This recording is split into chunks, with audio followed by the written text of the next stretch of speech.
Hello, this is saxophonist Antonio Parker, and this is A Conversation in Jazz, where we are promoting jazz through telling the stories. Our guest today is the dynamic drummer hailing from Baltimore, Maryland, who's also a pianist, organist, composer, educator, and band leader, the one and only Mr. Quincy Phillips. We ask you to like, comment, and subscribe to the channel. Hit the bell icon so we can let you know when we are posting another video or going live.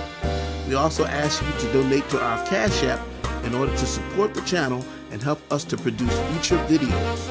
Our Cash App is $Jazzology 101. That's $Jazzology 101. Enjoy the video.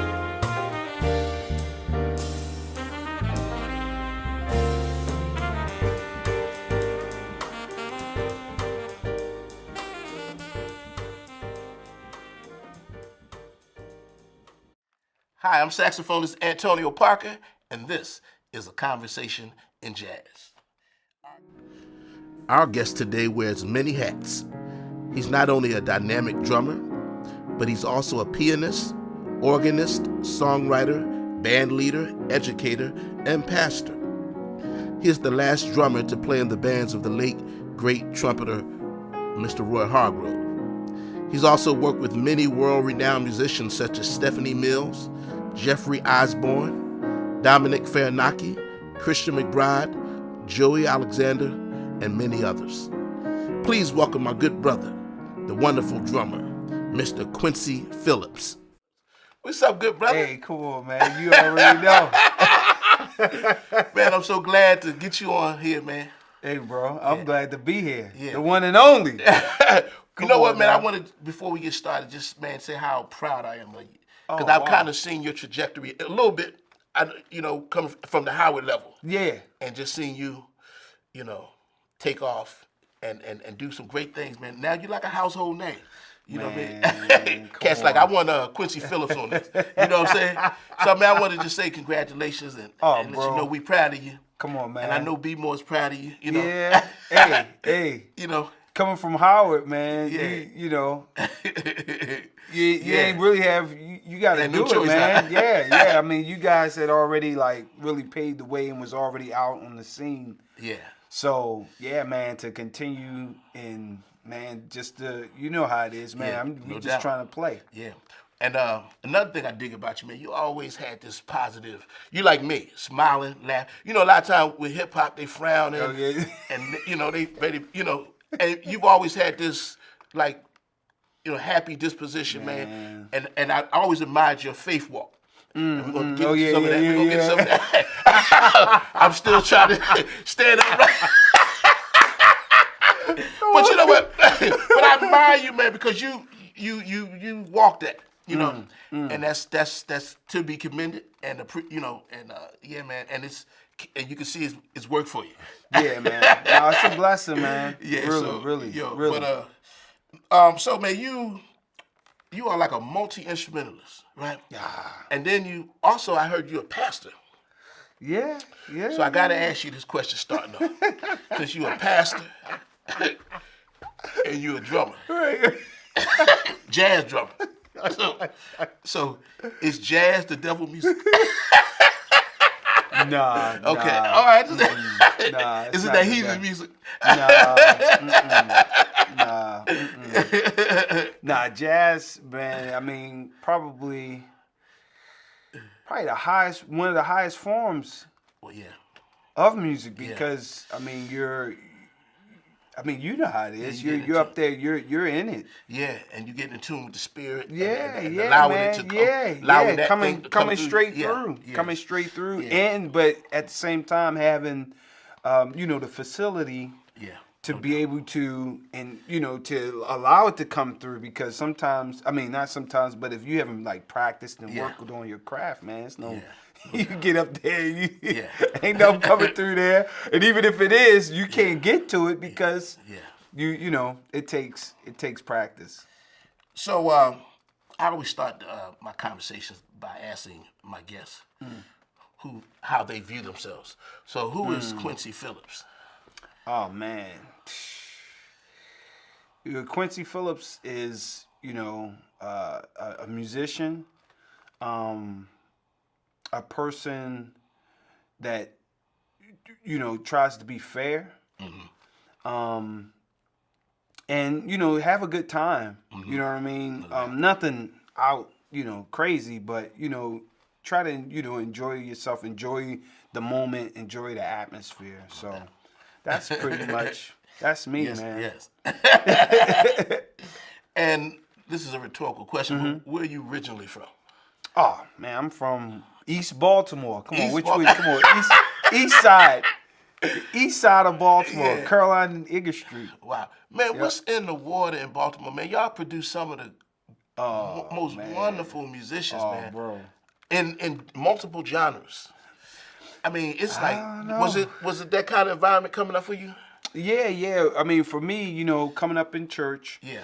Like I was, we were talking a little bit earlier. Yeah, for me, growing up in church, all of the instruments were right there. The organ, the keyboard, the drums. So, it was nothing to go from one, instrument to the other. Yeah. And then, we're playing every week. So it's almost similar to like a regular hit, a regular, jazz hit that you got, It's weekly. And sometimes it was twice, 3-4 times a week. Wow. So we're going to go into some of that. Okay. But I mean, like, in terms of, like, the cats, like. Oh, yeah. But when you go and trace a lot of the cats, it's the same thing. So you think about, not all of them, but like a Lee Pearson. Lee plays organ. Really? Yeah. Lee can play organ. He comes from the church. Or you think about like a Warren Wolf. Yeah. Vibes, piano, bass, drums. So, I don't know. I think it's the, you got like Dennis is from, Baltimore, Gary Bartz, Cyrus, So we have a lot of older guy, magician. Charles Covington. That was my teacher at Howard. Really? Oh wow. Yeah. Man. So I mean, man, we, I think it's, we're situated, after Philly. Yeah. You come on down. So the water. Yeah. The water was trickling down. Yeah. New York, New Jersey, Philadelphia, Baltimore, D.C. Y'all got your own water, but I think y'all got your own water. But I'm trying to look. It's rough cats all over, man. But I always dug Baltimore. I used to play in Baltimore a lot when I first got to D.C. when I was at Howard, yeah. with Dante Winslow. Yeah. And, I used to play in Baltimore. I used to get on a train and come. Yeah. And it always reminded me of Philly. Man, it looks almost look. And because the people, like when you go out and play some jazz, the people are into it. Yeah. You know what I mean? It's like they're like they coming to hear some they come to hear some music. They already know, man. Yeah, man. So I always dug Baltimore, man. And I just did a gig in Baltimore last week, man, and it's some older ladies came out, man. They were into the music. It's one of those, one of those like down home cities. Yeah. You know what I mean? So that's the that's the vibe of Baltimore, man. And the people, they genuine people, man. Okay, so you said you're from East Baltimore? East Baltimore. Now is that a rough part? It's rough. All Baltimore rough, but so did you have to scrap? Like nah. I was like always, comedian, joking, and all that type of stuff. So I kind of slid out of having to fight, but man, it was some serious fights, man. It was some serious, when I was coming up, I mean, it was just transitioning over into, people shooting people and all that type of stuff, but it was more so, fighting. And this street against that street, and this area against another area. Yeah. But that's how it was in Philly too. In fact, I remember, it was crack. Like it hit all the cities around the same time. Like, I tell people, man, I remember a time when you can walk in the hood and you had to worry about gunshots. You might have to fight. You might get jumped. But you didn't have to talk about it. You know what I'm saying? So, man. Wow. Yeah. But it was it was somewhat a rough time or a rough part. But you're a child, man. You're not really, it's you other children you playing, and maybe people you heard about somebody that got banked or it was a fight or whatever. Gotcha. But it was never anything like super alarming. Yeah. So do you come from a musical family? Yeah, man. My mom, she was a singer. My dad played the bass and the drums. My aunts and uncles all sing or play. Wow. You have any siblings? Yeah, I got siblings. My siblings, is four. It's 4 boys, 1 girl. Wow. All of my siblings sing. One of them, the one right under me, plays and sing. The one under him, Lance, he sings some, but the one under him sings and produce. But that explains it. That explains it. I'm telling you, man. It's something about, especially if your parents. Yeah. I think that gets passed down. It does. No, I believe that. His dad. Yep, same thing. Christian McBride. Yeah, his dad. Yeah. My man, contemporary cat. His dad. Guitar. I think his dad played guitar. Man, I'm having a senior moment. Oh man, then you got me. Now you can pull me into it. It'll come to me, but anyway, man, it's like it gets passed now. I believe that, but I also believe it's the environment. Yeah. It's that environment, man. You hearing that music all the time. Wow. So yeah, man, I think you just get into that atmosphere. You get into that environment. So are you and your siblings close? Yeah, we're somewhat close. Not super duper close. Like it would be cool to have like a I guess like a family band or something like that. Everybody still plays? Yeah. Yep. Wow. That's nice, man. Yep. Did y'all play coming up? Yeah. Wow. Yeah. That's cool, man. Yeah. No, definitely. Now, you mentioned that you come out to church. Yeah, absolutely. Yeah.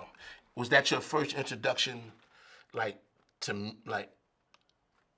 music in the performance context? Yeah, absolutely. Okay. But it wasn't even so much. It wasn't until we started going out. If we had if we had to sing at another church or something like that. The thing of being prepared and we're going to present the music somewhere else. Yeah. But in church it was more so we're going there and we'll rehearse, but everybody is kind of pouring in. So it wasn't I didn't have quite the mindset yet of performance, the stage. Gotcha. You get what I'm saying? Yeah. It was more of praising God and worshiping God. So you were also singing in church? Yeah. Sometimes I was singing. I've seen a couple of things you put up. He's singing. You also a singer, man. I'm like, God, yeah. Okay. But once again, I think I don't consider myself a singer or anything like that. But being influenced in hearing so much. Mm-hmm. You can't help. You know what you hear, and then you're shooting more towards that. So that's how that goes. Mm-hmm. I know there's musicians who come out of the church, and they come into whether they go into R&B, or they go into gospel or jazz. Mm-hmm. They bring a spiritual thing to their music. Yeah. It's Raymond Angry. Raymond. He's come out to church. Yeah. And they hear them chord. Their ears are big. Yeah. Kebby Williams came out to church. Yeah. So what impacted today you as a musician? Yeah. How much can you attribute that to the coming up in the church? I contribute it all because that was it. I didn't have, I didn't go anywhere else. Wow. You know what I mean? Coming up, it wasn't really until high school I got introduced to, the performance, you know, a big band going out and performing somewhere, or like when I got with like Mr. Fun, that's, you know, Chris Fun's dad. Chris Fun's You dad. was under him? I was going to Douglas High School, but I think it was maybe my sophomore or maybe even junior Charles year. Fun. Yeah. That I hooked up with Chris because we were at a camp, a jazz camp together, and but he really, you know, he's a cat. Yeah. So he was hipping us to the records, hipping me to, I mean, everything. We were performing, you know. That's the other big thing, just going and playing. Just play, listen, play. So so yeah, that was another, I think that really, you know, thrust me, honestly, because, I mean, that's how I even found out about Howard. Wow. Because Kyle Fun was there playing trumpet. Yep. And matter of fact, I'm not sure, you may have already left, but they were doing it was a big band concert over there at Rankin Chapel. It was like their, you know, their concert. And man, that's where I knew. I found out Charles Covington was there, Professor Covington. I said, man, I got to go to Howard. I heard y'all up there, man. I was like, wow. Man, this is it. Yeah. I got to get to Howard. Seriously, that was a turning point for me. Yeah. Coming up there to that, he brought us up there to that, to the concert up there at the up there at the chapel, man. I heard y'all in there, and I was just like, that's it. That's what happened to me. I heard Kevin Levi. I came visited. I heard the band at Crampton Auditorium.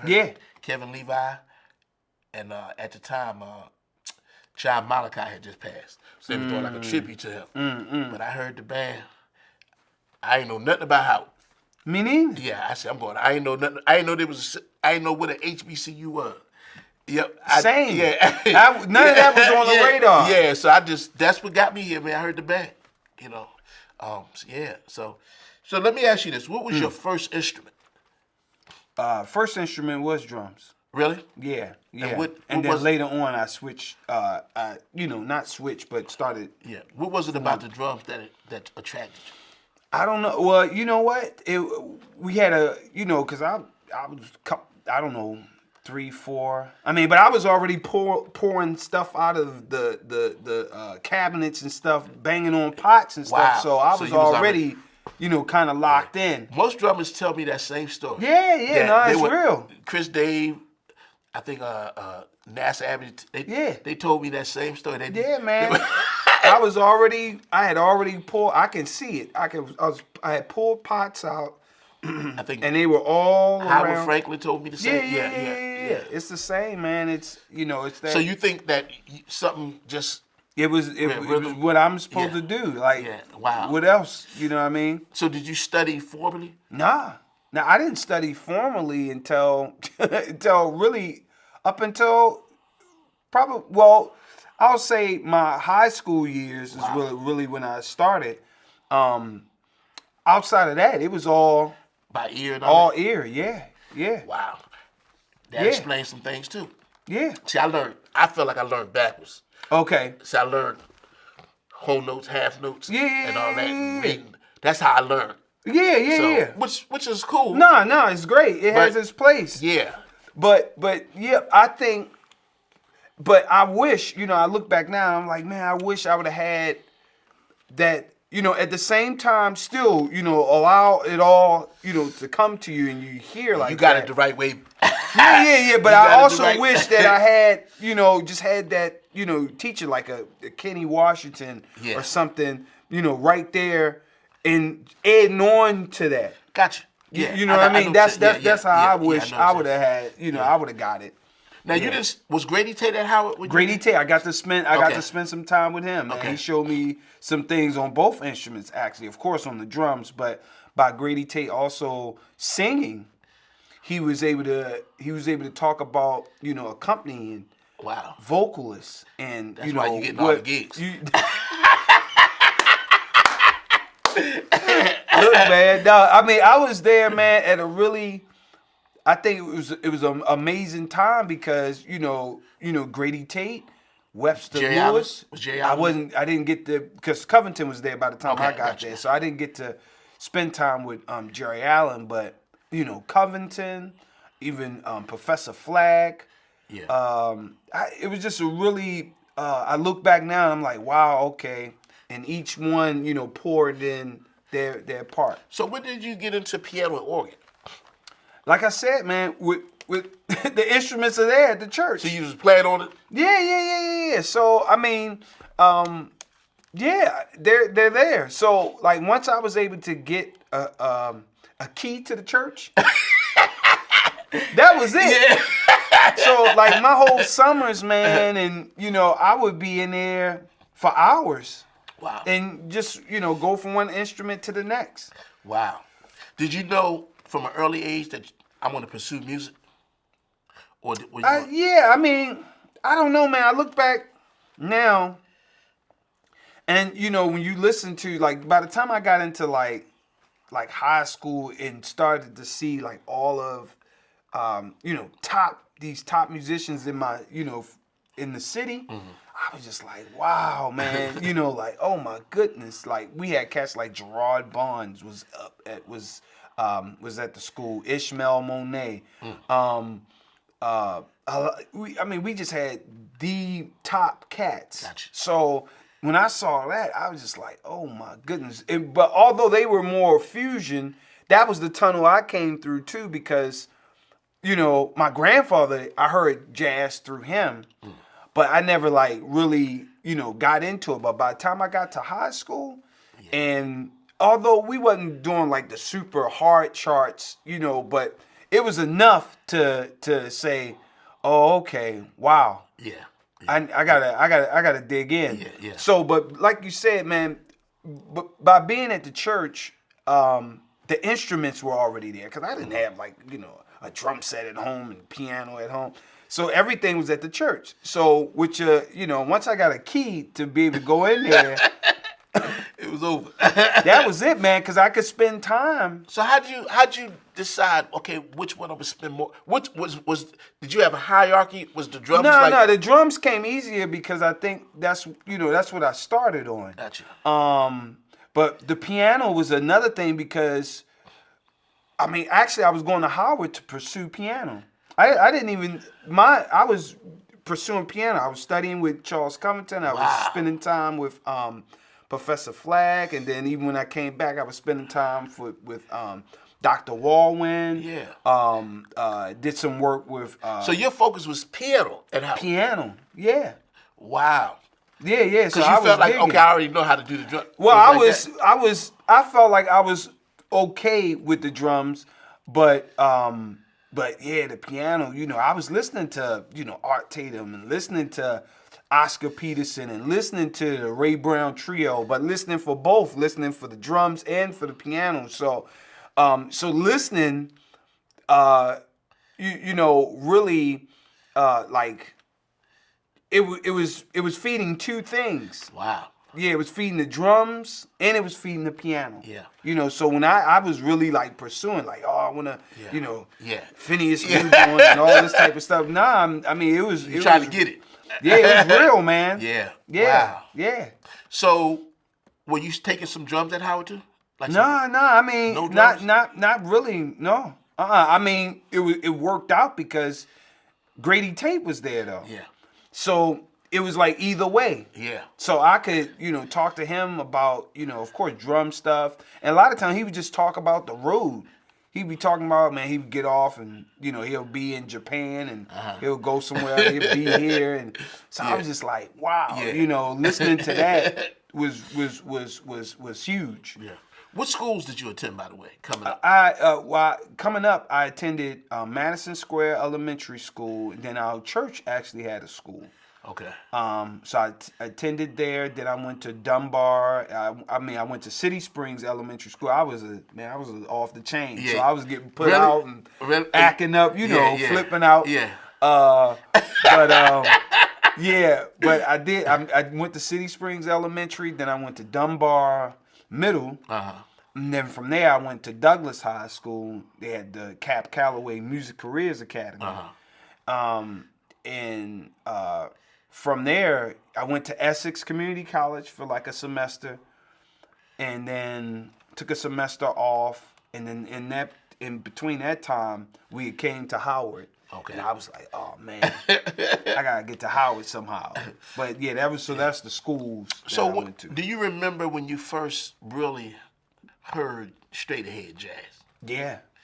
I mean, I had heard it, but like this is when you remember the old twins up on Colorado.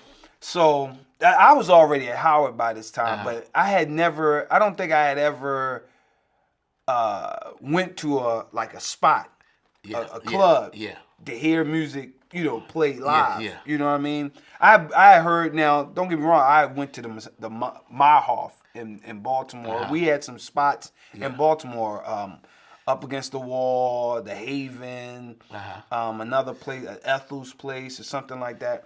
But man, I remember going to Twins and hearing Barry Harris. Wow. And I couldn't believe it. I remember leaving there like just feeling like, man, he could have played forever. Yeah. No doubt. Like he could still be there playing now. Right there. No doubt. You get what I'm saying? Yeah. I was just blown away. I was like, oh my goodness. Wow. Like it was like endless. Wow. Was that the moment that you said, okay, I want to deal with this? No. I mean, that was I was already into it, but it was like how we were talking before. That there's tiers and levels. Yeah. I was just like, man, what in the world? Yeah. I couldn't believe it, man. It was so rich. It was so like eternal. Yeah. That I was just like, okay. I mean, it was just another push. Yeah. And But I always wonder why young people they can't hear jazz. Like when I first heard jazz, I was 12. I heard Charlie Parker. I was like blown away. Yeah. Like, I mean, I heard it. Nobody had to explain it. Yeah. Nobody had to, it was like, whoa. But I think they're like I'm definitely not trying to put us up on pedestals or anything like that, but I think we're like chosen. Oh wow. You get what I'm saying? Yeah. Like it's just not it's for wild. everybody. It's not for everybody. Yeah. It's really, I mean, because like you said, some folks just can't hear it. Yeah. And we would think like even our time, we're growing up, 70s, 80s or whatever. And hip hop is just kind of starting. Yeah. Nothing wrong with it. Yeah. R&B had been around for a while. But I all of it, it's cool to me. I'm like, I can hear it. You get what I'm saying? But when it comes to jazz, that's why I was saying earlier, I really believe it's and it's nothing against the other genres of music, but man, it's high. Yeah, no doubt. I mean, and especially when it's done on a high level. Oh man, it's over. Yeah. It's over. I mean, because you can think about, concerts, places that you've gone or recordings that you've heard, man, it just, it floors you. You know what I mean? No doubt, man. But everybody can't hear it. And it's like I heard somebody was saying, I think it was Joe Henderson. He was saying, it's not for everybody. Wow. Yeah. And I it's not. I agree. Yeah. Like nothing against them. It's just not. So, but music came easy for you. Yeah, somewhat. But I had to work, man. I had to, I had to get in there and you got to work. Do you have perfect pitch? Nah. No. So how did you develop your ears, your musical ear? By playing. Okay. Yeah, by it's playing. You do a lot of listening? Yeah. That's to me, the listening part is probably the biggest part, because even if you have a lot of facility, if you don't have any kind of like trajectory or like what are you aiming for? Yeah. The listening part gives you the aim. Gotcha. And I believe honestly that as you listen and you just absorb, as you build the facility, that's what's gonna come out. Yeah. Because that's what you hear. Yeah. So how do you listen? I just listen. I listen. First of all, I'm listening for enjoyment. I'm never listening for. No, I'm not. I don't want to say I'm never listening for, but most of the time, if I'm listening to you, I enjoy it. Wow. Yeah. So I'm gonna listen over and over. But you're not listening as a drummer. Yeah. And a piano player. You're not saying, okay, let me see what the drummer. No, never. Really? It's always. I listen so much that after a while. It gets to that. It'll get to that. Man, I wonder. And by the time I'm getting there and talking about I'm wondering, I've already picked up some stuff. Subconsciously? Yeah. Wow. Yeah. Because if you have the facility, a triplet is a triplet. Yeah. You get what I'm saying? Yeah. A single or a double or whatever it is, it is what it is. But it's how did they place it there? Yeah. And it works. But we're dealing with improvisation. Yeah. You know what I mean? So now we're getting back into what you're talking about. You're talking about a band. You're Yeah. talking about, this cat knows me. Yeah, And, you know what I mean? So now we're in We're in a whole synergy. nother, we're in a whole nother place now. Wow. So, most time, I don't listen as much as I used to listen before, but man, when I would listen. So, what if you don't, now, I can't say that I like all jazz that I listen to. Oh, yeah. No, that's cool. So do you listen even if you don't like it? Like, even if it doesn't appeal to you? Really? Nah. So, I got you. Yeah. If it don't appeal to me, I'm not forcing myself. Because here's the other thing. It was to me, just being honest, when I was coming up early on, I couldn't understand Monk. Mm-hmm. You get what I'm saying? Yeah. However, as I matured, now I'm like, I can appreciate it and really listen and hear the beauty and hear the genius. Yeah. But early on, I didn't understand. I was like that with Trey. Yeah. Because I couldn't hear it. Yeah. But as you mature and your ears mature, you can go to that. You can go to that next place. Yeah. Was there a particular teacher? You Mr. Charles Fun? Yeah. Are there other teachers that really had a huge impact on your development? Yeah. So Mr. Fun is one because although he's not a drummer or a pianist, he's a cat. Yeah. So he had years of experience, and he knew the records. He knew, it was swing. Just swing.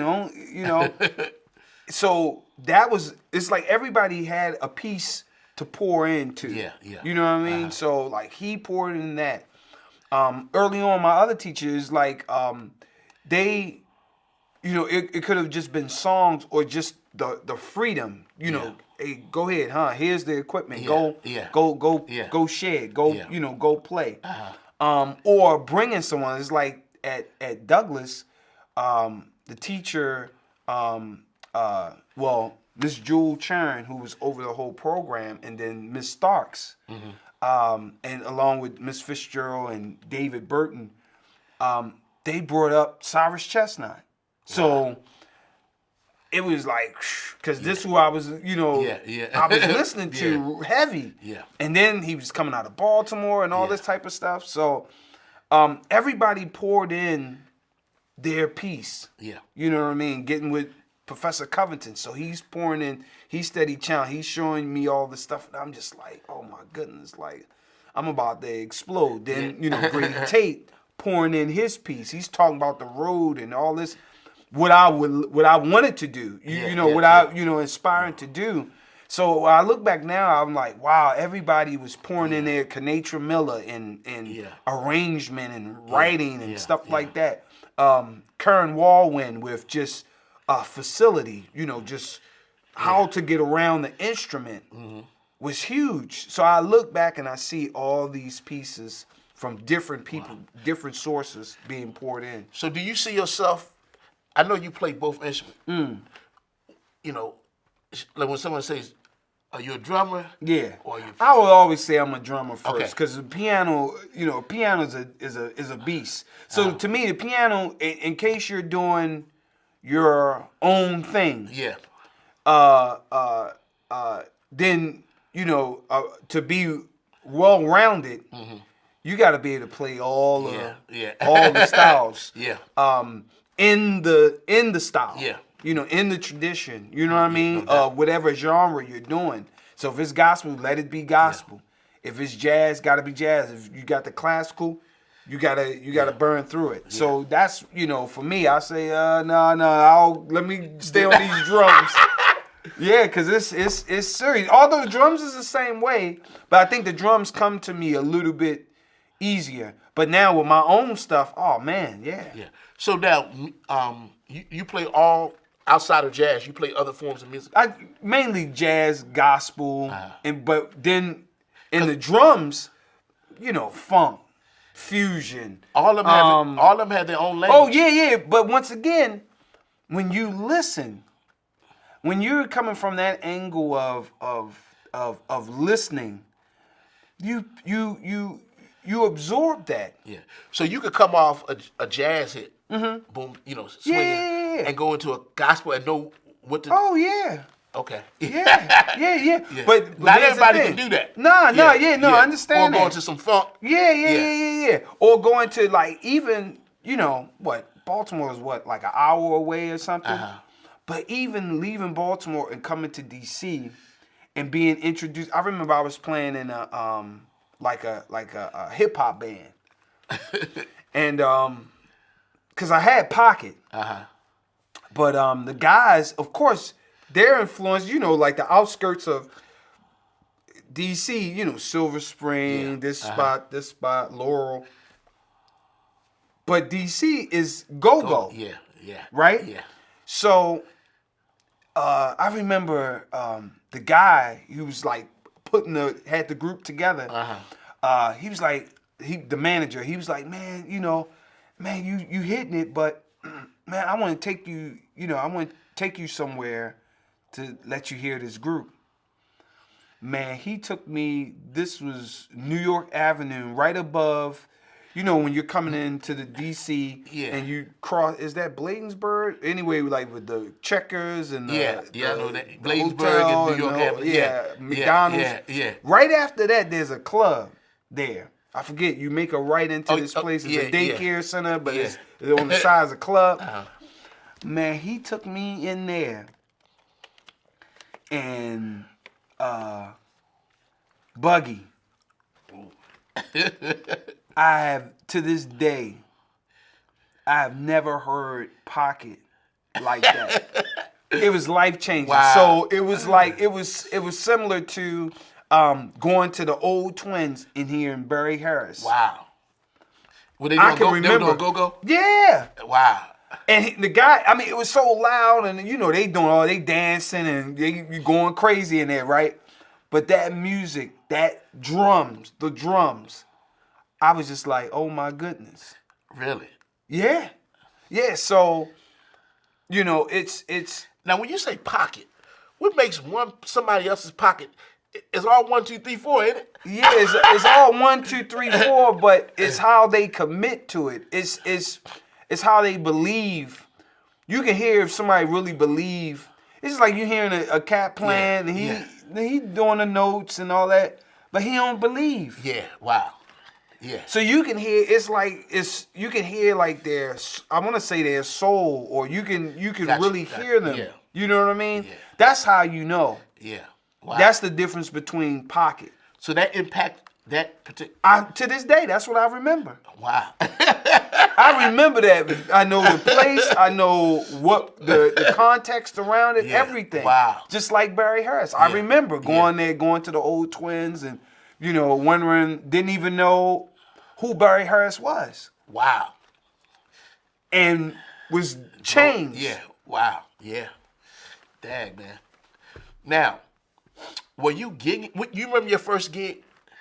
Yeah, I kind of remember, but I don't know. I can't really say it was the first gig, but was it in Baltimore? Yeah, it was in Baltimore. Okay. It was up at it was a club called, I think at the time it was called Odell's. It was on North Avenue. I think it's a church now. Crazy as it sounds, but anyway, it was like a little trio gig. Wow. Now, I was playing piano. Chris was playing bass. Wow. And I think Marcus English or Ryan was playing drums. I'm not sure, but anyway, I think that was like I was so nervous. We had our little, we had the little real books out trying to, you know what I mean? Yeah. But we was hungry, But yeah, that was like my first, when I think around the first gig. Yeah. Wow. Yep. So let's talk about Howard. Yeah. Okay, you mentioned that you heard the band. I heard the band, man, and that. So around what year did you come to Howard? This was 97. Okay, 97. Yeah. Now, what was your major? Jazz studies. Jazz performance? Mm-hmm. Jazz study performance, yep. And you were studying piano.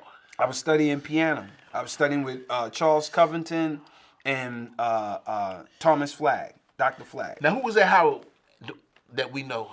Oh, Raymond Angry was just about, I think, about to come out. Yeah. Clyde Adams. Yeah. Joseph Berryman. Yeah. Janelle Gill. Okay. Ooh. Had just got there. I think we had came in the same time. My man Daryl Hunt. Yep. Damian Sneed. Yeah. Y'all had some cats. It was some cats good was energy. dealing. Yeah. Cats was, and that was another. It was like going there and just seeing cats already at a level. Gotcha. Like, yeah. I was just like, oh my gosh. Now, were you in the A band or the B band? I wasn't in the band at all. No? I didn't do the big band. Really? I came up under Webster Lewis, and he was more into like the vocal workshop and stuff like that. So I was playing with that, with in that group. But I heard, of course, I couldn't miss. Yeah. Clyde and the big band, and cats like that. Who's the Leonardo Lucchini? Yeah. Leonardo. And his brother. Yeah, and his brother. Yeah. So, like, that's what I heard. And that's what the cats I was getting with. After they do the band, and we were all either be in the hallway somewhere or whatever. So or Hamilton Hayes, on bass. Hambone.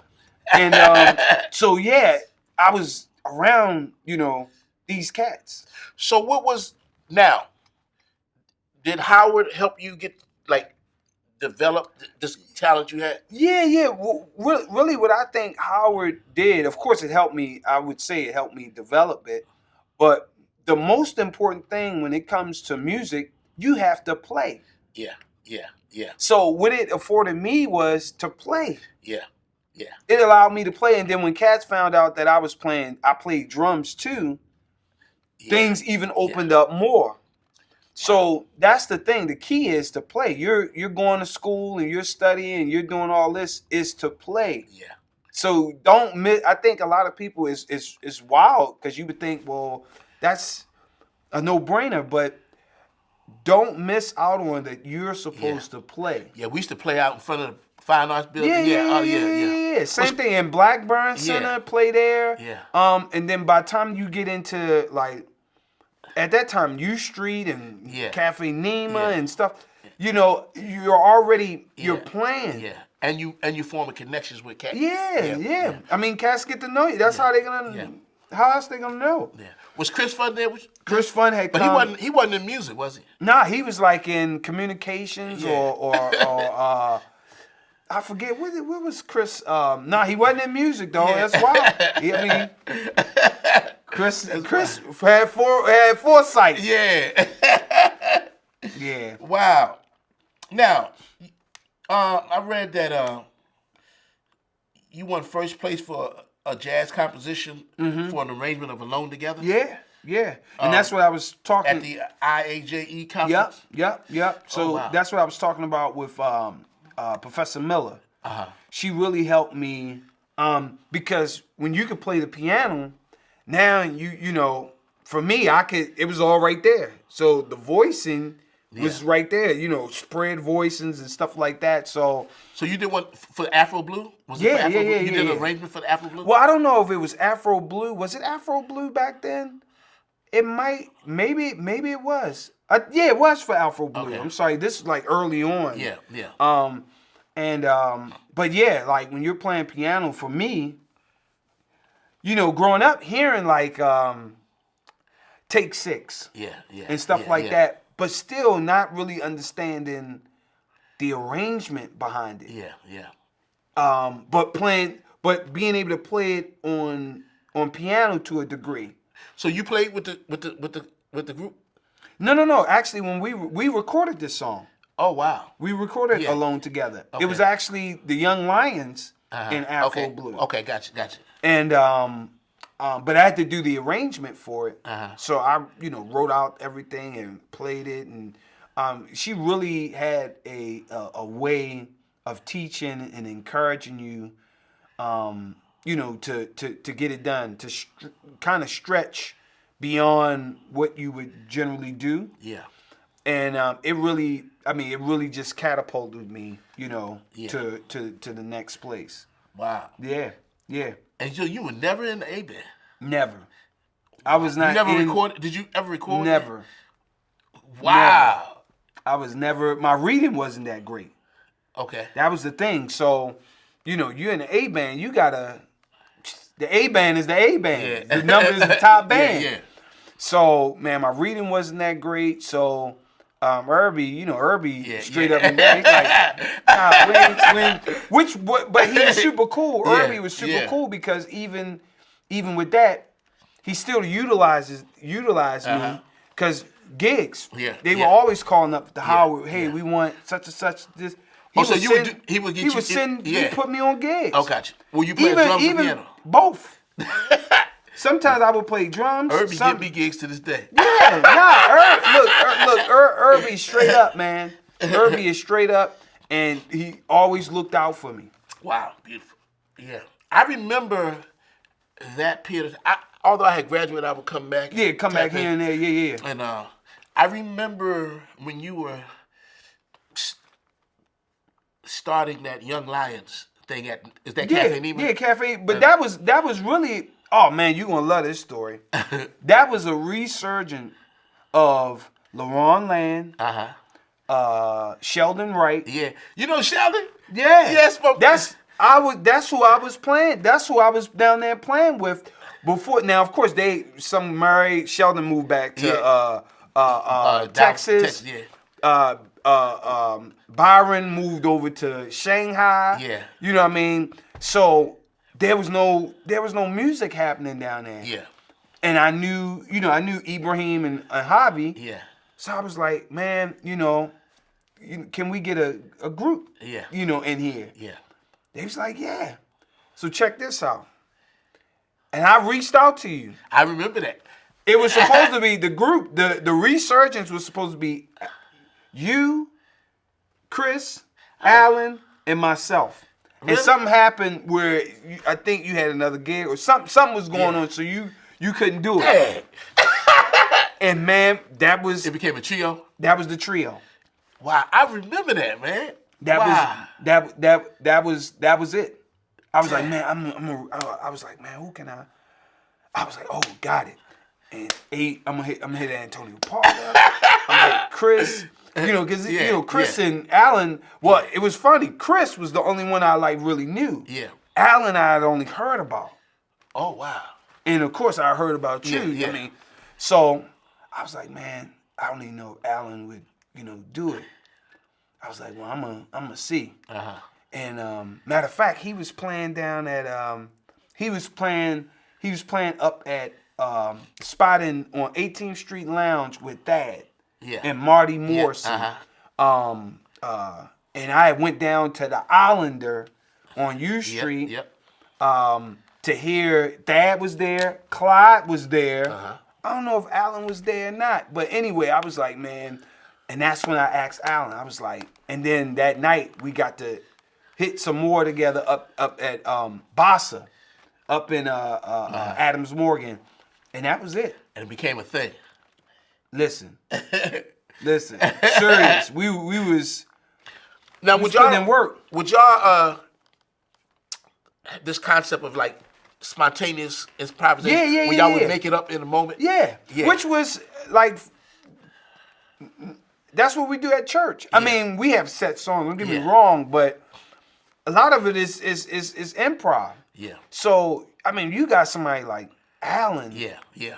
And a lot of times he would start things off, or maybe I would start things off, and then Chris, you know, he can hear through walls. Yeah. So when you got those type of cats there and willing to, you know, to go. Yeah. What can't you do? Yeah, it became a thing too. Oh man, no, everybody, folks was coming down. And I heard a story about Herbie Hancock coming through. Oh, bro. Listen. You tell us about Herbie. Look, let me tell you this. First of all, Michael Price. Yeah. Michael Price is playing down at some spot. And Herbie is staying in that spot. Matter of fact, I think it was in connection with something with the Kennedy Center, right? So anyway, Mike, you know, Mike and Alan, I mean, Mike, one of the cats. So Mike comes up and says, I think he was on his break. He drives up to Nema's, says, hey, man, you know, Herbie is down at the spot. I told him he need to come out and check y'all out and this, that, and the other.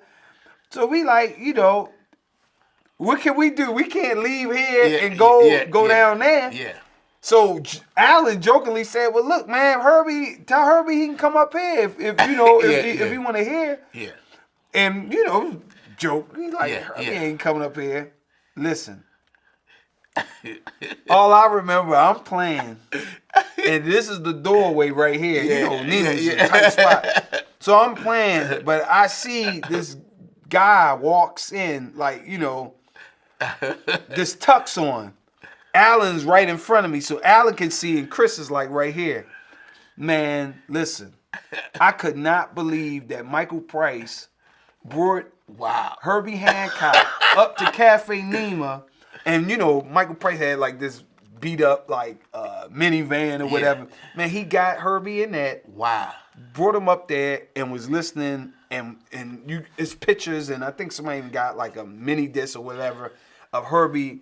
You can see pictures of Herbie sitting back behind Alan, checking out Alan. Wow. But listen, now, this is all before, I think maybe MySpace was just starting to get off. There was no Instagram. There was no Facebook. Yeah. When I tell you, now, Nema was already packed. Yeah. When I tell you it was people like up on the bar, up on tables, it was just crowds of people everywhere. Wow. So, I mean. Now, were you nervous?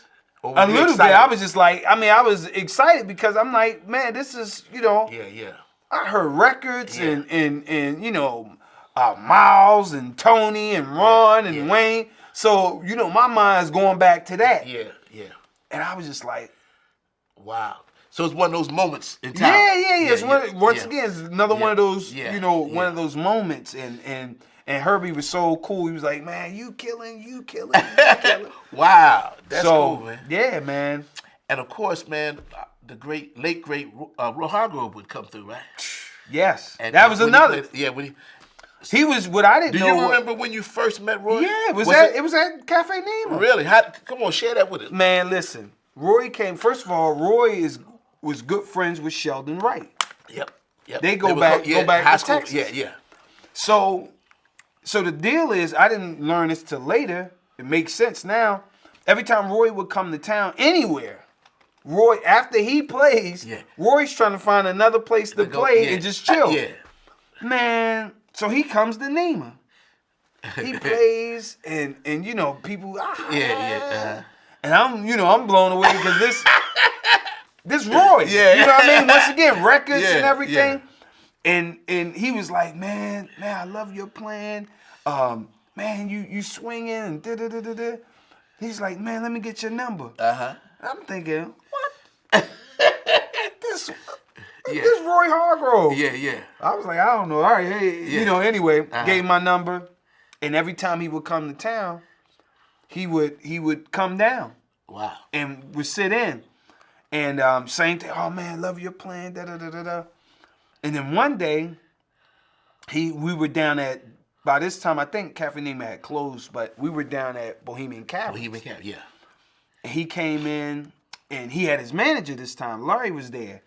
And he was telling Larry, he was like, yeah, this is the guy I was telling you about, him.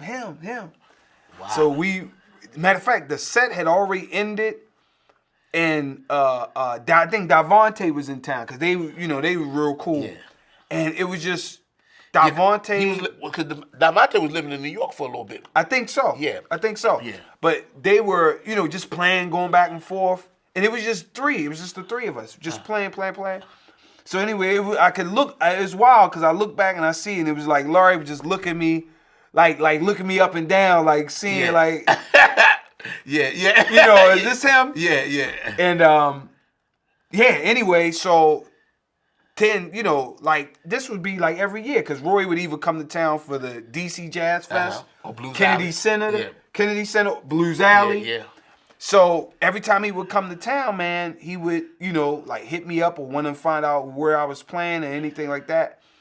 And then one time he hit me up. I mean, I wish I would have kept this voicemail.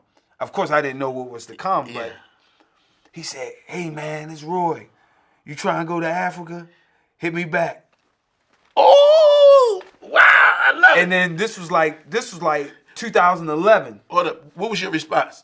I didn't. This was a voice message. So I missed the call. So he had left a voice message, right? So of course I hit him back. He was like, "Man, hit my, Larry hit me up later." My first trip with Roy was to Angola. Wow, straight up. My first trip was in summertime of 2011. I went to Angola. And then in October, Roy hit me up and was like, or I'm not sure if it was Roy or Larry, but they said, "Hey, we're down at Blues Alley. Come through." So I was like, all right, this was a Saturday night. So I went down. Who was playing with him? This was Sullivan, Amin, Justin, Taz. Amin Salim? Yeah, He was in the band before you? Okay. He was in there already like a couple years before me. Okay, gotcha.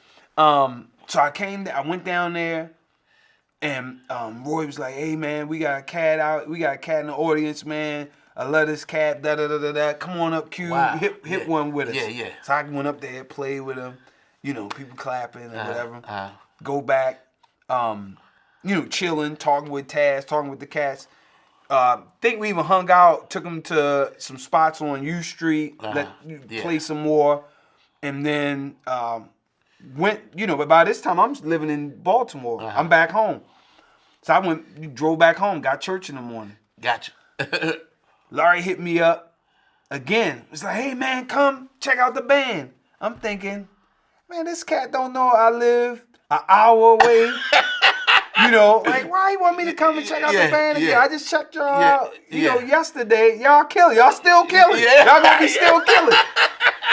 Anyway, matter of fact, I told my grandma, I was like, "I don't know what this is about. Like, why you want me to come back down?" I'm thinking, I hear the man. Yeah. I'm good. I saw Roy. Y'all sat in on one. We good. Yeah. Man, I went back down there. Same thing. Hey, Q, come on, man, hit one. You know how Roy is. Go up there, hit. Afterwards, talking with the cats. Sitting back now, talking with Taz now.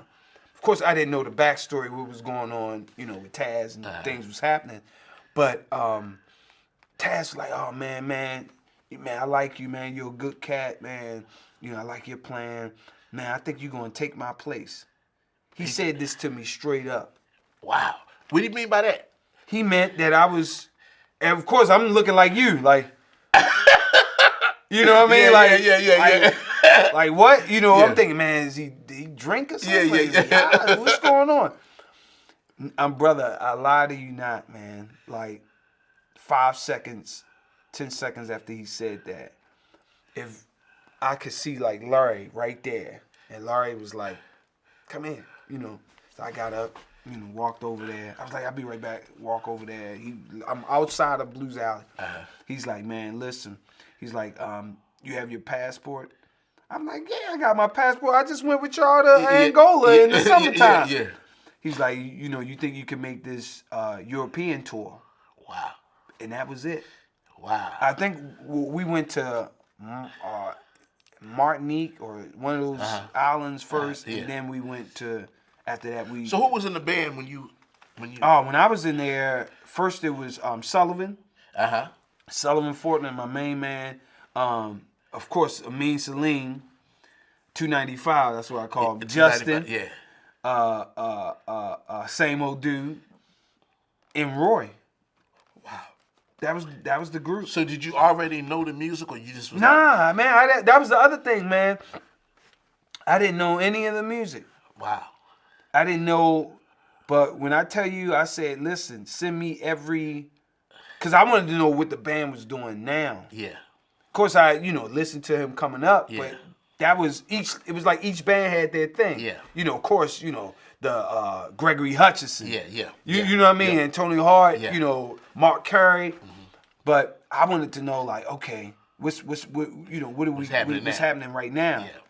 And man, so Larry started sending me stuff. And I just started once again absorbing the music. But even then, it was wild because Roy, I remember a time vividly, it was my first time out in San Francisco, out at Yoshi's. Uh-huh. And, I was absorbing, but what I didn't understand about Roy at the time is that he got you because he wanted you. Okay. He wanted you to play like you. Yeah. So I was still trying to soak in and playing like what they were. He was like, man, I remember we was walking down the hall, this long hall to get to the stage in San Francisco, Yoshi's.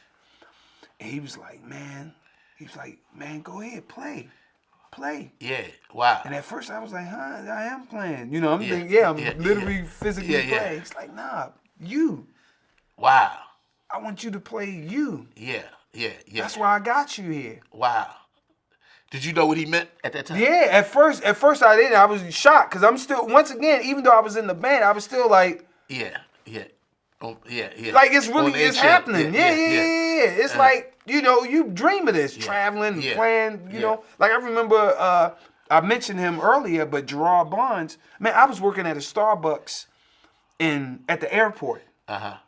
And my buddy from high school, Gerard Barnes, killing drummer, producer, came through the airport and was headed to his, to get on his flight to go out and play with the Osley brothers. Wow. And Patti LaBelle. Uh-huh.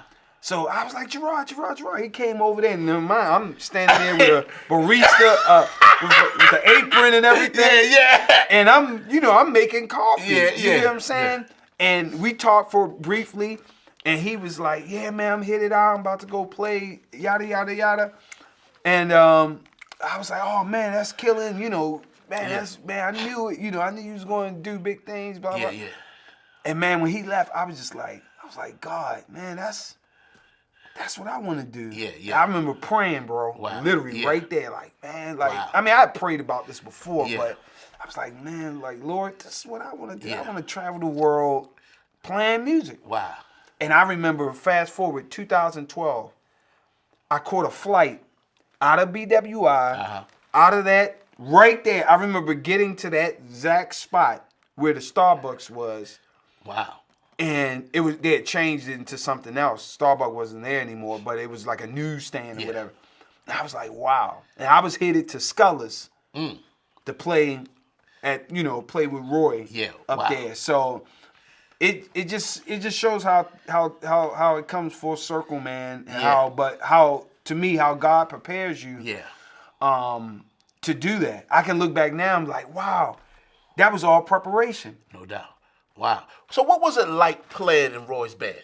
Oh man, it was like heaven. Yeah. It was heaven, bro. Yeah. Because it was like that's like my big brother. Yeah. Like we were in a lot of ways we were the same. Yeah. He was all about the music. Yeah, he was definitely man. That's all I wanted to do. So it was never like we could never like get enough music. Yeah. So, like, we would play at Blues Alley and then leave, go up to U Street, play some more. Leave there, go down to 18th Street, play some more. Now, was in his band, did you have, how certain people connect? Like maybe Justin and this cat? Yeah. Roy, did you have those little dynamics? Yeah, so, like, me and Roy, because Roy was, like, into sneakers and suits and bow ties and ties. Yeah. So I was like, oh, man. So it was, like, me and Roy. Yeah. And then, like, me and, like, Sullivan, we, really bond. Like, a lot of times when I would go to New York, I would stay at Sullivan's spot. Okay. Chill and you with never him. lived in New York? Never. Wow. Okay. But yeah, that was the dynamics, man. Now, did you know prior to? Yeah, I knew. We had played a little bit, but then left because he went to college. Gotcha. He went up to Queens College. Well, he was down in I think the Carolinas first. He did his undergrad, but then he moved to New York. Gotcha. Yeah. And then he hooked up with Montez, and then I believe that was the enroll into Roy. Yeah. So how many years did you play with Roy? 7. 7 years. Yeah. Wow. Yeah. And you traveled all over the world. Man, listen, we were everywhere. Yeah. I mean, like if you go back and look at. So you were constantly on a plane, going somewhere. Man, like every other week, maybe 2 weeks off or something here and there. Summertime, we could be months. Wow. Gone, man. Did it ever get wearing? Did it ever wear on you? There was one time, man, when we did a tour. It was like the latter part of the tour where we were doing one-offs. Like we would play, then get on either that early that next morning, going to another spot. A flight to a bus, to a train, to a cab, to the stage. Wow. To the hotel, early wake up call, same thing. That I was like, man, I don't know if I can. Wow. This was rough. Yeah. And then after a while, I think it was around 2017, I was just like, I remember saying to myself, like, man, is this it? Yeah. Because it had become like although it was around the world, it was just like, how many times can you see Paris? How many times you see Italy? How many times you see, it was just like, I was like, Lord, is this? Yeah, that's it. Is this it? You know what I mean? I can remember that, man. But the bigger thing, I think, is the legacy. Oh, It's a lot of people, people don't know that this stuff is a grind. Oh, it's work, man. And when you have the mind of service, you go through that grind because you're giving. And I started as a teacher. I'm a teacher elementary school. Yeah. And I used to be like burnt out. But now I look at, okay, I'm giving service. Somewhere I'm helping somebody. Yeah. And that makes it the grind manageable. Yeah. No, that's real. That's a good way, and that's the way to look at it because in truth, that's what it is. But the legacy, you part of that legacy. Yeah. Man. And of course, I'm not thinking any of that. I'm just, just thinking playing, and you know what I mean. Yeah. But you look back and you're like, wow, okay. Yeah, man. You part of that, man. It's captured. No, it's documented, well documented. You was his last drummer. Yeah. Before he passed, right? Yep. Wow, man. Yep. Now, during his latter years, I know his health was deteriorating. Yeah. How did he man? He was a straight up warrior, man. Because this cat was whatever he was dealing with, he would still go out and play. Listen, he was still going, man. Yeah. He was still going, and he really, looked at it as exactly like you said. It was service. Yeah. And he took it seriously. You just don't get too many cats that's gonna come out at his level. Yeah. And pour into cats. Yeah, man. He was special. He was real, man. I met him when he was in high school. Yeah. And I knew he was special then. Yeah. He had something, and I think God chooses certain people like McBride. Sure. So they just. They got it. Yeah. No, they got it, man. They got it. They got it. But yeah, he was chosen, like Roy. Yeah. And man, he was. Now let me ask you. Yeah. How come? Did you play with his Roy, the RH Factor? Did you do it? I didn't. I never did any. It was wild because he had his cats for the RH Factor. Yeah. Okay. So that was totally different kind. That was another thing. Yeah. But the funny thing was, when he knew that I could play in these different things, we started incorporating music in the quintet set from. We could play music from any of his other bands. Wow, that's crazy. Now, we would do stuff from RH Factor. Yeah. We would do stuff, of course, from the big band. Yeah. He could incorporate all that music. Whereas before, I think the drums really make the difference in terms of that intensity, that fire. Yeah. So I think if you have somebody that can go in those different directions, man, it's like Wow. So we were able to do a lot of that stuff. Now I think I interviewed Amin Salim, and he said Roy may have some records in the can that have. Oh yeah. Yeah. Really? Yeah. We I always wondered why he hadn't put nothing out. Man, look, I know at least one where we went and recorded. I feel like 15, 16, 17 tunes. Wow. And Roy was writing. Yeah. He was actively writing. Like always, we would come into sound checks, and Roy had another tune. Really? Roy had multiple tunes. Yeah. Sometimes it got to the place we didn't even... What was his genius like? At you being like him writing, him leading a band? He was always hearing music. Wow. It was always music. He had stuff on his phone. It was just always... Now, did he write the music out? Nah. No? This was all... We would hear it. We would play. He'd be like, all right, y'all got it. It was literally like old school, like really? What you hear, you know what I mean? Like it was like that, man. Wow. So did y'all how often did y'all rehearse? Man, it was sound checks. And we were playing so much. So he would be like, all right, we're gonna do this. Yeah. And we'll be in sound check, and he'd be like, oh yeah, do this, do that. And y'all remember all this stuff? Yeah. Wow. Because we were playing. Yeah. We were playing so much. That, like, for Justin Robinson, that had to be stressful because it's like... Yeah. Now, Justin, sometimes he would, go out and, write some things out and whatever. Go practice it. Yeah. But other than that, man... Wow. That's beautiful, man. Who you telling? I was it was heaven. There's a Roy Hargrove documentary recently released and directed by the young lady named Elaine Henry. I think that's her name, yeah. Did you see the documentary? Nah. Okay.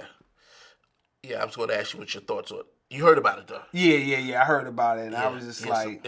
I know some Yeah, I mean, I guess what I'll say to that is, there was some, from what I understand, because I haven't seen it, there were some things against his manager. A lot of stuff in there against, talking about his manager. And my thing, my whole thing is this. From what I understand, his manager, LC, has been there from the beginning. Yeah. If Roy did not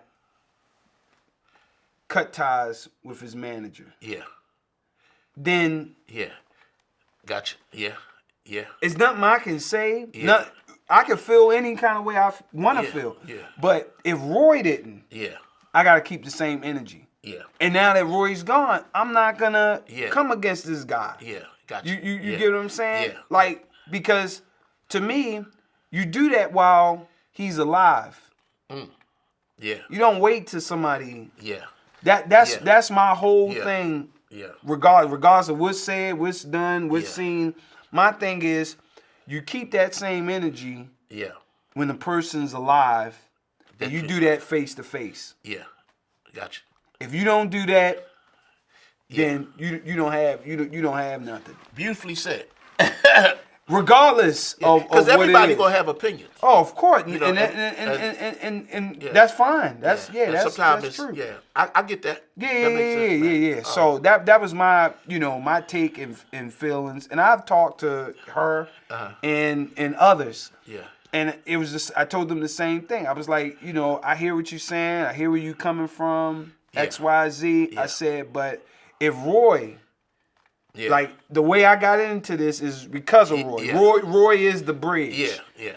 If he doesn't cut a person off, then it is what it is. It is what it is. Yeah. I don't cut him off, and I'm not going to act a new way. Yeah. No doubt. No doubt. How did Roy's death impact you? I remember exactly where I was when I got the news, and it was wild because I did not know how, how bad things were. Wow. Until it was wild, because I went to New York because Chris Fun had won a I forget, like some type of award. Anyway, we had to play in New York. Uh-huh. And we were in New York, and I was thinking, you know what, let me go down to like Smalls or something. I'll probably run into Roy. Uh-huh. But that night, I was like, nah, I'm not going. It was just weird. It was like I knew something was going on, because here's the deal. We had just finished the tour in Europe. Okay. And matter of fact, it was his birthday that we had come back on. Wow. Right? Uh-huh. We had come back home. Now, I knew something. I could kind of tell, like, but at the same token, I had seen Roy, like, not feeling his best before. Yeah. And this is why we're driving to the airport in the morning to come back home. Uh-huh. And I was like, all right, he get back home, get some rest, Yeah, it'd be good. Be good. And it wasn't until later in October, LC calls and was like, lift up a prayer for Roy. It's not looking too good. I'm like, what are you talking about? Because he had kind of kept everything kind of under wraps. Yeah. Because from what I understand, Roy went to the hospital that day that we came back. Wow. So we're talking about his birthday, October 16th. He had come back. He had been in the hospital since then. Wow. So, but I didn't know, Yeah, LC wasn't, telling everybody or anything like that.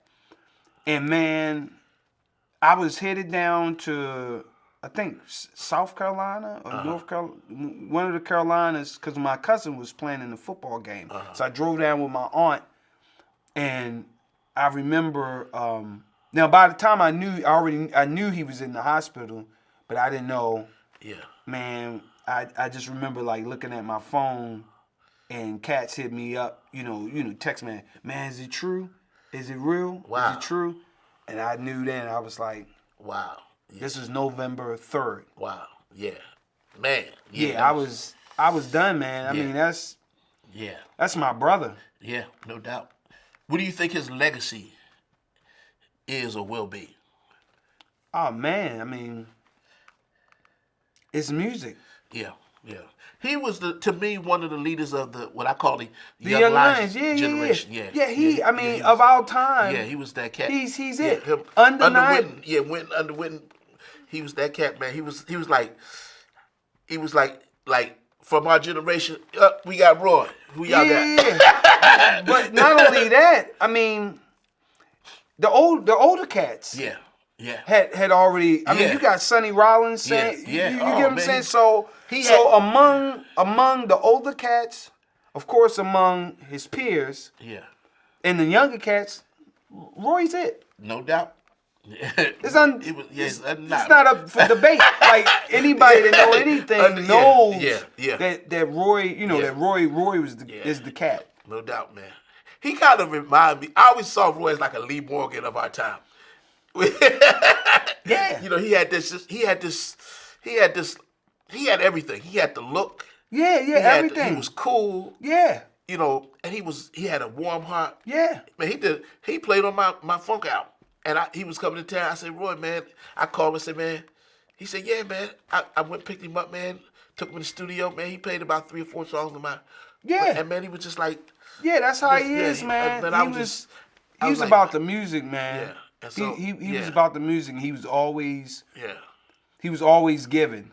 Yeah, man. So that's my brother, man. Yeah. All right. Also let's talk about my man Christian McBride. Oh man. Now you won 2 Grammys as a member of his Christian McBride Big Band. Yeah. What was that like? Man, look. Who was on that gig? I mean, was that thing with Joey? Yeah. The last Grammy we won this year. Yeah. Was with Joey. Wow. Tribute to Wes Montgomery and Jimmy Smith. And But yeah, I mean, it was wild, man. Like, once again, I can remember, of course, growing up, like listening to McBride, like McBride's first record. Yeah. Cyrus, Louis Nash, Roy. Yeah. You get what I'm saying? Yeah. Like, and the other cats that was on there. And so it's like full circle, man. But honestly, it's like I could see how I was prepared. Or God was like preparing me. He knew the records I need, records I needed, big band and swing and stuff like that. And so it was surreal. When'd you meet Christian? I met Christian. Actually, it was through Roy had a big band. Yeah. Roy had the big band. Okay. So Freddie Hendrix, of course, played in the big band. Yeah. And he also played in Christian's big band. Okay. So Ulysses at the time, of course, was holding down Christian McBride Big Band, playing, the trio. They had a trio together. So he was holding down everything. And then he wanted to do more things where he was going, more as a leader. He wanted to do some other stuff. So, which opened up the big band chair. Yeah. So I believe Christian said he asked Freddie, and Freddie was like, "Man, you should check out, Roy's drummer." And they cool anyway. And then it was all really like just working out amazingly because, I was with Roy. Yeah. But it would be certain spots. Yeah. Where I could go out with Christian, and it wouldn't even interfere with the gigs. Really? So the first gig I did was the YMCA in New York. And I was just like, cat hit me up. Man, oh my goodness, I'm forgetting my main man's the manager hits me up and was like, look, can you make this gig? And then I was like, like what? Like, yeah.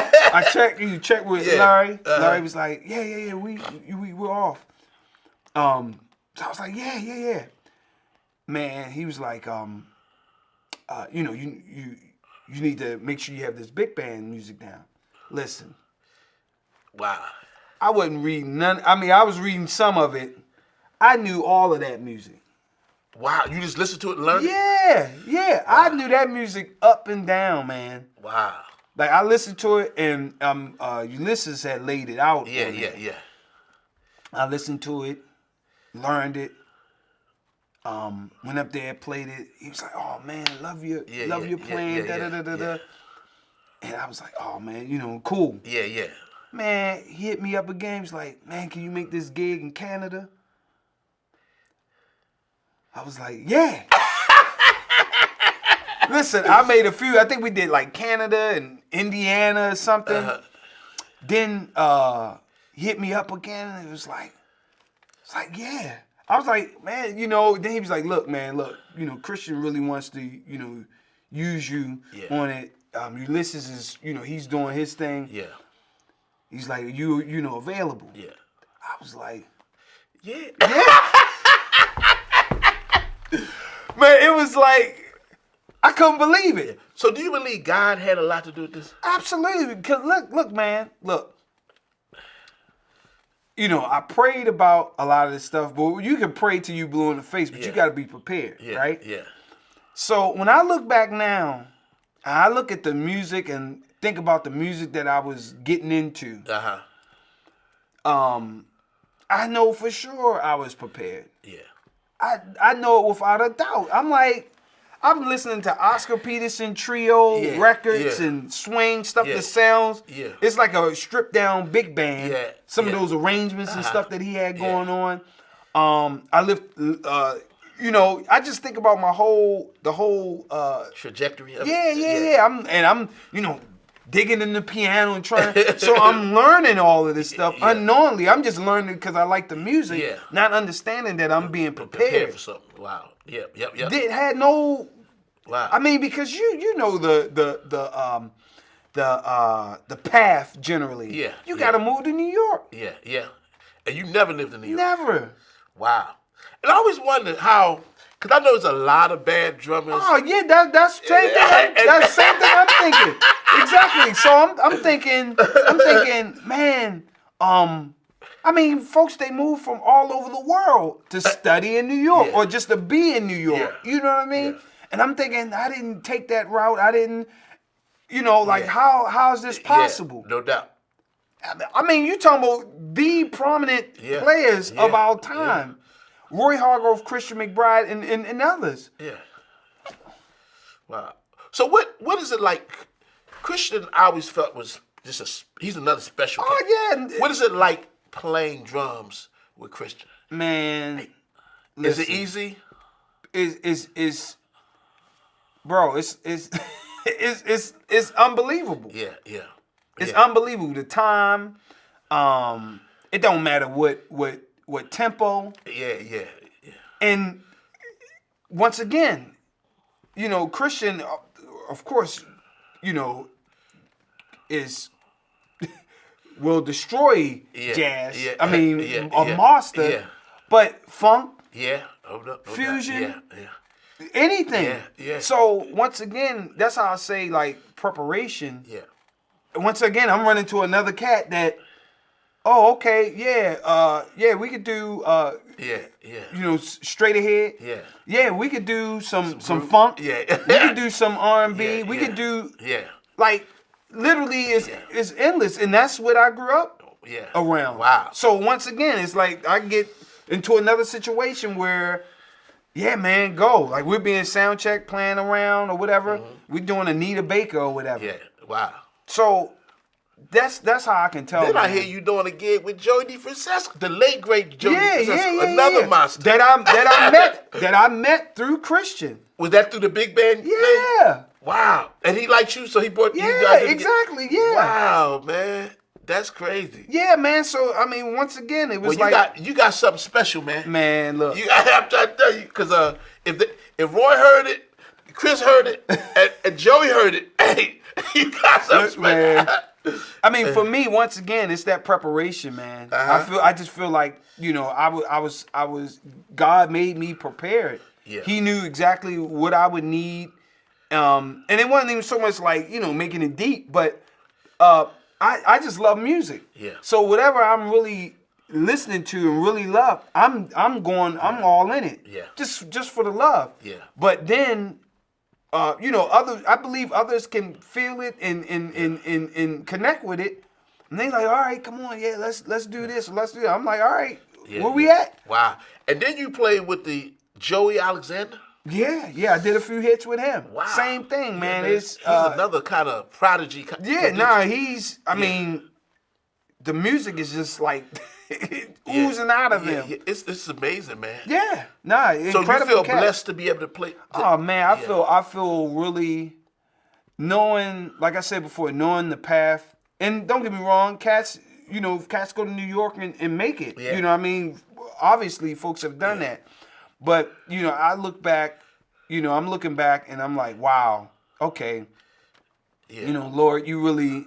You really laid it out for me. Yeah. You answer prayer. For real. Man, I just started doing more prayer, man. I'm saying. I'm trying to get mine. I'm saying, man, Hey, TV. I'm saying it's working too. Hey, bro. I said, man, I done tried it my way. Yeah. I said, man, Lord, do with me without what. I'm serious, man. No, I hear you. I prayed. I started, and I don't know if it's becoming older. Yeah. You get perspective, but you start. I put all. I said, because I didn't put all this in. Yeah. And God said, I felt like a cat running up a down escalator. Until God, when I started putting God in it, then He started blessing stuff, man. Money. Yeah. Oh yeah. Just peace of mind. Yeah. So yeah, that's real. That's a real stuff. You've been telling me about that, Floyd. I'm getting it. Hey, it takes time. Yeah. I'm getting it, brother. It's not in our times, it's in your times, it's in his time. Man, we go. You also produce, like, you do production and all that. Yeah. Now, have you done any recordings as a leader yet? Nah, I mean, I've done, little snippet stuff that you've seen, like, up on Facebook. That's what time it is, baby. Yeah.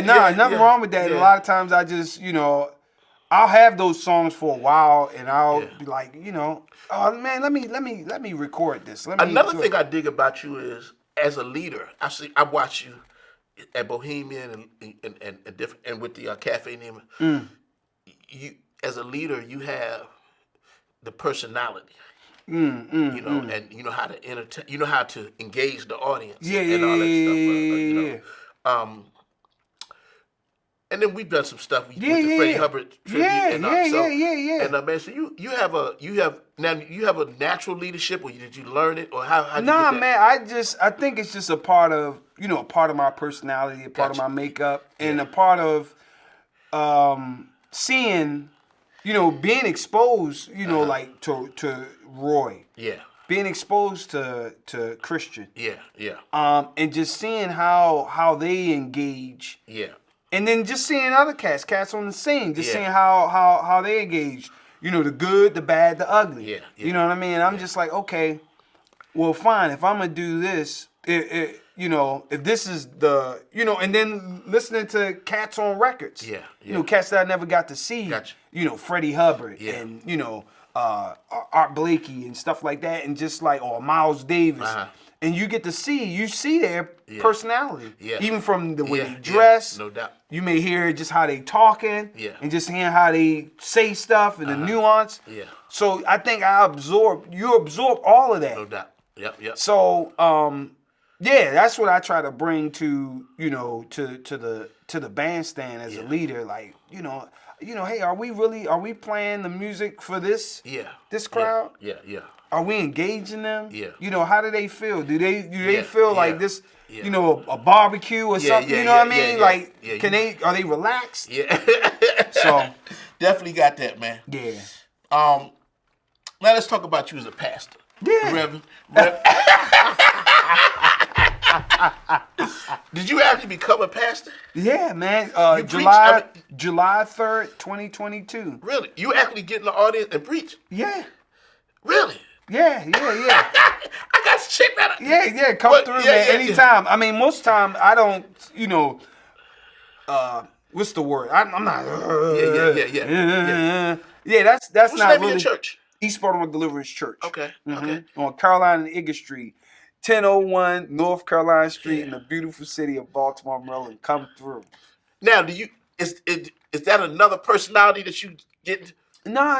It's just, I mean, it's like what I'm sharing, like when we talking now. Yeah. I mean, I'm sharing the word, or I'm sharing what God has put on my heart, and of course tying in scripture. But, it's, to me, it's all, it's all the same. You still able to be a pastor and play jazz? Yeah. Okay. I mean, I'm playing. Yeah. I just had a gig the other day. Yeah. Okay. Yeah. Wow.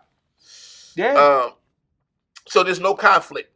Nah. Yeah. Good. Nah. I honestly, one of the things that I was thinking about, I was like, especially as a pastor, I'm like, wow, this brings me right in touch with people like who may need it, may be open to it, and I think the great thing is, like, of course, I'm not going in there with a t-shirt, pastor, a hat, pastor, but when people can see that something's different, and testify to it, even when they may not know the names and the titles and all, but they be like, man, it's something different, man. You got a light on you. I mean, I've heard this countless times. Wow. So I think it's an opening. Yeah. It's an open door. Wow. To talk to people, to share with people. Now, like, even with social media, people can come and they'll see your page and they'll see different things. So they're reading and they're trying to figure out. And my thing is, it's in God's timing. Yeah. As I always wondered, do preachers ever run out of stuff to talk about? Or each Sunday you got to come up with a sermon? Well, no, I mean, like for me, like I'm teaching on I've been teaching a series the last 3 weeks on fasting. Okay. So, I mean, it's scriptures. Okay. Tons of scriptures, but not just scriptures. It's like you want to receive from God, like, okay, because it's not just you have to give to the people. Yeah. So, like, for me, a lot of times I want to sit and, of course I'm reading, like I, read every day. Yeah. And then a lot of times through the scriptures, something will come to my heart. Really? And then I've been reading so much, it's like, okay, then other scriptures. Now, when you're reading scriptures, do you read it from like beginning to end? How do you know? Yeah. See, like with the Bible interprets itself. So that's why it's important to read. Just read. I tell people, just read. Okay. Don't get into trying to well, what's the Hebrew and the Greek? That has its place. So you got reading, you have studying, your deep studying and stuff like that. I tell people to read. Do you get inspired when you read? Yeah, a lot of times I do. Really? Yeah, many times. I mean, I have so many notes in my phone. Wow. Like what I'll do, I'll read, and then I'll write. Wow.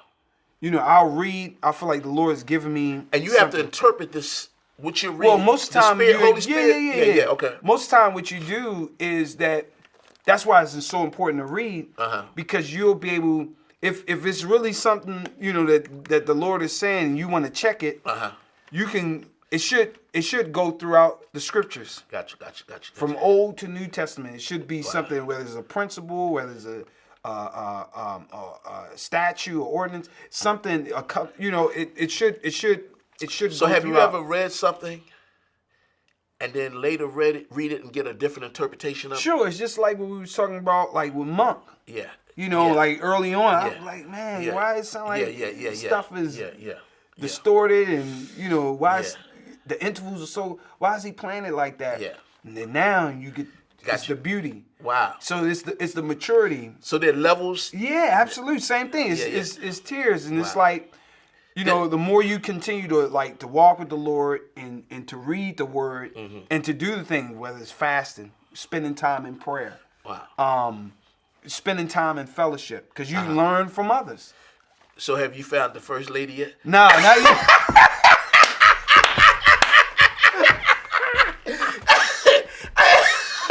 Not yet, but listen. We've been on this road a long time. Where y'all at? Hey, man, come on, man. This a brother like yourself, man. Not yet, man. Wow. Well, we've talked, and I don't want to talk. I've been married before. Yeah. So, she's on her way. Yeah, no, I truly believe that. Okay. I really do, man. And I just gotta wait. Gotcha. I'm looking. Yeah. We're gonna leave it right there. Hey, man. Yeah, it's coming, man. I'm not tripping at all. Believe you me. Oh, man. I got you. For the record. Yeah. You pledged Phi Mu Alpha at Howard. Yeah. When we were at Howard. Yeah. How's your faith affected your attitude towards fraternities and sororities? Yeah, well, in all honesty, I had to, and I mean, I knew. Let me put this out there. Like I knew you. Yeah. I know you. Yeah. Brian Mills. Yeah. Daryl Hunt. Yeah. Who else was? Cats. There's a lot of cats. Raymond Angry. Yeah. Now I was already cool. Yeah. With the Cats. Yeah. You get what I'm saying? Yeah. We playing and Cats, y'all took me up under the wing. Mm-hmm. To be honest, looking back, I didn't really have to. Yeah. You know what I mean? To have that camaraderie, that brother, it was already there. No doubt. So I feel bad because I did go. I went through the Pride Cross and all that, but I had to later on. I had to renounce it. Yeah. Because it's a lot of spiritual things in there, in the fraternity, the pledging, crossing over. I mean, it was a lot of stuff that I don't think, and I'll leave it here, I'll leave it there after that. I don't think a lot of people are really aware. Yeah. We don't really understand. But I knew, especially from my upbringing, that I was like, so I talked to the brothers. I was like, I need to. Now I'm still cool. I'm still cool with cats, but all the gripping and this, that, and the other. Yeah. I said, man, I can't do that anymore. Especially with what I understand, what I know. And I know this stuff is real. Yeah, I know. I feel it's real, man. So, but that doesn't stop the love that I have. I still have love for, it was my bros before. Yeah, no doubt. But here's the thing. The crazy thing is, you close to who you close to. No doubt. Exactly. So even if you do go through all of that, and, if that's what you want to do, you do that. But no, hey, man, I understand. You explained it well. I just had to touch on it. Yeah. No, and I'm glad you did, man. Yeah. We almost to the end, man. Okay. Your life's purpose statement is to restore the ways of the Lord Jesus in the nations by being an example of his love, mercy, and grace through the power of the Holy Spirit. Yep. To help the lost and equip the saints through the arts, prayer, teaching, and preaching ministry. Yep. To make ready the bride of Christ while ushering in the Lord Jesus Christ. Yep. Wow. That's a great. It's a lot. Yeah. What is the bride of Christ? The church. Okay, gotcha. So the church is a bride. Yes. That we have to make ourselves ready. Yes. You know what I mean? Yes. So as a pastor, I'm on the front line of helping people to understand. Yes. And to bring the word to them. That, hey, let's continue. Let's keep examining ourselves. Let's keep examining our lives. Mm-hmm. That's how we make ourselves ready. Are you close to Kwame Fowler? Yeah, that's my main. That's my main man. Yeah. He would come up, man, and this was like maybe just before Cafe Nema closed. Yeah. Matter of fact, he was playing up the street at Twins. Yeah, I think he was doing like the Betty Carter Ahead program or something. Yeah. And that's where I met him. Yeah. And, man, we've been friends ever since, man. Yeah, y'all brothers in Christ, too. Oh, yeah, absolutely. No absolutely. Your scripture focus is Matthew 24:14. And this gospel of the kingdom shall be preached in all the world for a witness unto all nations. Yeah. And then shall the end come. That's it. All right. That's the mission, man. Yeah. Beautiful. That's. You've been consistent, man. You've been consistent in your walk, so man, that's, and I guess you're growing in it as well. Yeah. So when I heard you was a pastor, I said, "Wow, it's like." Wasn't in all honesty, because you think I'm traveling and this, that, and the other, but now I can look back and I can see it's like, and I'm not saying that I'm finished traveling. I don't know how the Lord is going to open up things, but He allowed me to because this is something I was. Dream to do this. Yeah, what I mean? As a teenager, travel and So it's like he was like, Q, here you go. Yeah. Wow. Travel. Wow. Go for it. Yeah. Win Grammys. Mm-hmm. Play at the White House. Yeah. All these, and it's nothing that's beautiful. Yeah. He's like, okay. Yeah. We got work to do. Wow. We still have some work to do. Yeah. Not saying that the music part of you is gone. Yeah. No, it's still there. But there's another piece. There's a thrust. So, I can look now and see like, wow, because this is like, how? It don't add up. Like you in Baltimore. Baltimore's not on the map in terms of a music city. You thinking L.A., New York, maybe Tennessee. Yeah, and you. Yeah, and so how? Hey, man,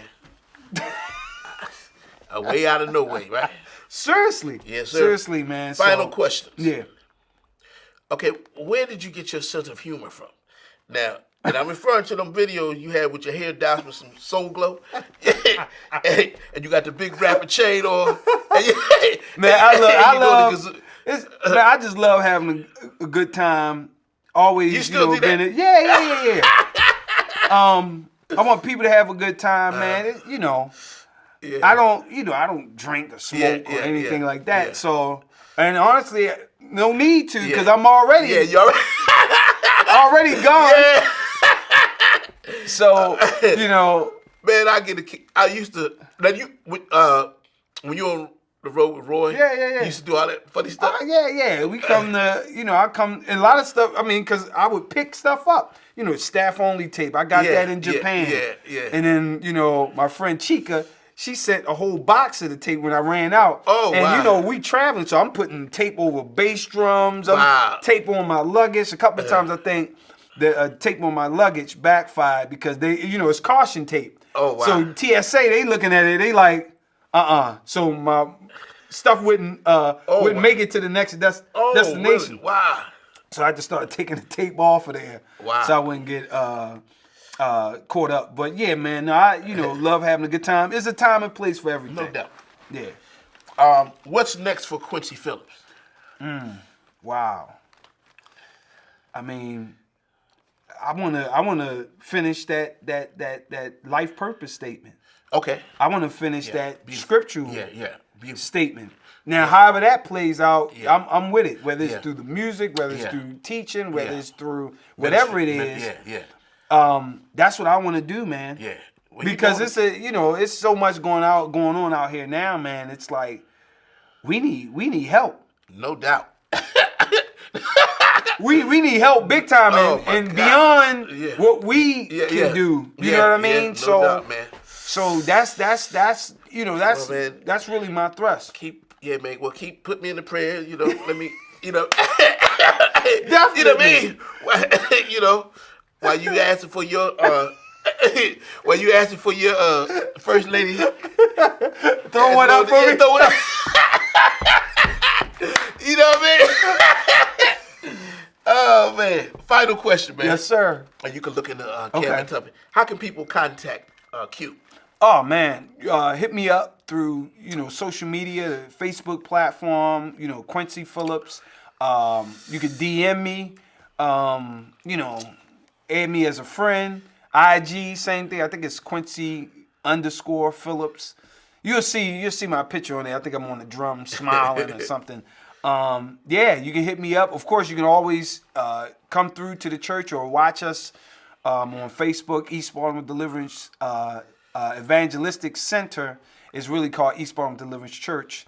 And we're there Sundays from 10 to 1. 11 a.m. is morning worship. Mondays we got men's fellowship. That's from 6 to 7:30. Tuesday we got Real Talk for Real People. That's from 7 to 9:30. All this is PM with the exception of Sunday. And then Friday we have Friday night prayer come through. And then anytime you see me playing anywhere, if it's not a private gig, you're always welcome to come through. Yes, sir, my brother. Well, man, I'm very grateful and thankful, man, that you came in and chatted up with your brother, come on, man. Come on, man. Man, chit chat. Man, I learned, man, it's good to learn, like, the story. So, that's why I say, man, we learning the stories, because I think we all are important in our own way. Absolutely. And everybody, your stories are inspirational. Yeah. You got me. I'm gonna start praying a little bit more.